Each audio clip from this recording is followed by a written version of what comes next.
Assalamualaikum warahmatullahi wabarakatuh. Saya Arwah Setiawan dengan NPM 22260 dari kelas F.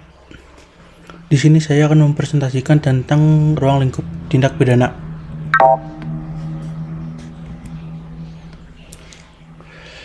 Bagian-bagian yang akan saya jelaskan yaitu pertama tentang ruang lingkup tindak pidana, kedua tentang tindak pidana umum dan khusus, yang ketiga contohnya tindak pidana umum, keempat contoh tindak pidana khusus, dan yang kelima adalah kesimpulan. Tindak pidana. Tindak pidana adalah suatu perbuatan atau perilaku yang diatur dan dilarang oleh undang-undang pidana yang jika dilakukan akan mengakibatkan seseorang dapat dijatuhi hukuman oleh lembaga peradilan yang berwenang. Tindak pidana dibagi menjadi dua, yaitu ada tindak pidana umum dan ada tindak pidana khusus. Tindak pidana umum adalah perbuatan yang bersifat umum yang diatur dalam KUHP yang sumber hukumnya terangkum dalam KUHP sebagai sumber hukum material dan dalam KUHP sebagai sumber hukum formil. Selain itu, sistem hukumnya masih tradisional, yaitu polisi sebagai penyidik, kejaksaan sebagai penuntut umum, dan hakim sebagai hakim umum. Sedangkan tindak pidana khusus atau bisa disebut juga sebagai tindak pidana istimewa ini merujuk pada serangkaian tindakan yang diatur dan dibuktikan secara khusus dalam undang-undang yang berlaku di suatu negara. Ruang lingkup tindak pidana khusus bisa berbeda-beda di setiap negara tergantung pada hukum dan regulasi yang berlaku di sana.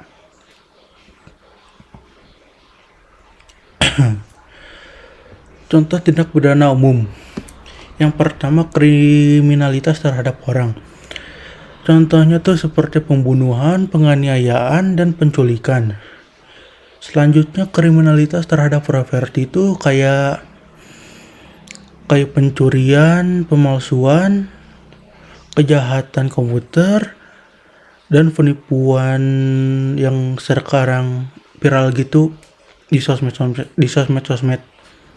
Selanjutnya, kriminalitas narkotika. Seperti yang ketahui, kriminalitas ini seperti pemakaian dan penggunaan narkotika. Selanjutnya, kriminalitas korupsi seperti suap, penyalahgunaan wewenang, dan penipuan keuangan seperti yang dilakukan oleh pejabat-pejabat. Terakhir adalah kriminalitas lingkungan. Kriminalitas lingkungan ini seperti pencemaran lingkungan, kejahatan terhadap satwa liar, dan pembakaran hutan liar. Selanjutnya yaitu contoh tindak pidana khusus. Yang pertama yaitu kejahatan korupsi atau suap. Pemberantasan tindak pidana korupsi diatur dalam Undang-Undang Nomor 20 Tahun 2001, sedangkan korupsi diatur dalam Undang-Undang Nomor 31 Tahun 1999. Tindak pidana pencucian uang ini diatur dalam Undang-Undang Nomor Agustus 2010. Kejahatan terorisme, kejahatan khusus ini diatur oleh Undang-Undang Nomor 18 Tahun 2003. Lalu kejahatan psikotropika atau non narkotika ini diatur dalam Undang-Undang Nomor 35 Tahun 2009 terkait narkoba. Lalu kejahatan komputer dan transaksi elektronik ini diatur dalam Undang-Undang November tahun 2008 di ITE. Yang terakhir yaitu kejahatan pornografi. Kejahatan pornografi adalah kejahatan yang berpotensi merusak standar kesusilaan sosial. Undang-Undang Nomor 44 Tahun 2008 mengatur tentang tindak pidana pornografi ini.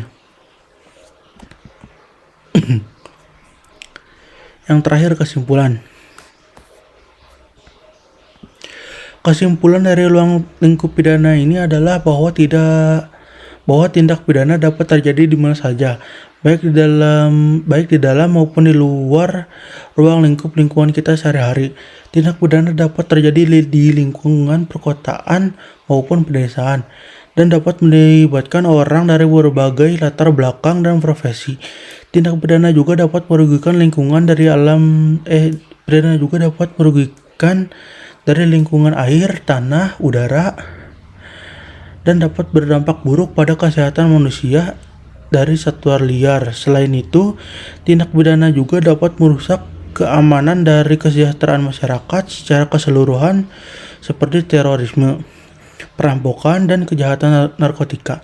Oleh karena itu, upaya pencegahan dan penegakan hukum terhadap tindak pidana harus dilakukan secara serius dan kompetensi ini dengan melibatkan partisipasi masyarakat dan kerjasama antara pihak berwenang dan institut lainnya. Selain itu, supaya pemberdayaan masyarakat melalui pendidikan dan pengembangan keterampilan sosial juga dapat membantu dalam mencegah tindak pidana dan meningkatkan kesejahteraan. Akan pentingnya menjaga lingkungan yang aman dan sehat bagi semua. Sekian, terima kasih. Wassalamualaikum warahmatullahi wabarakatuh.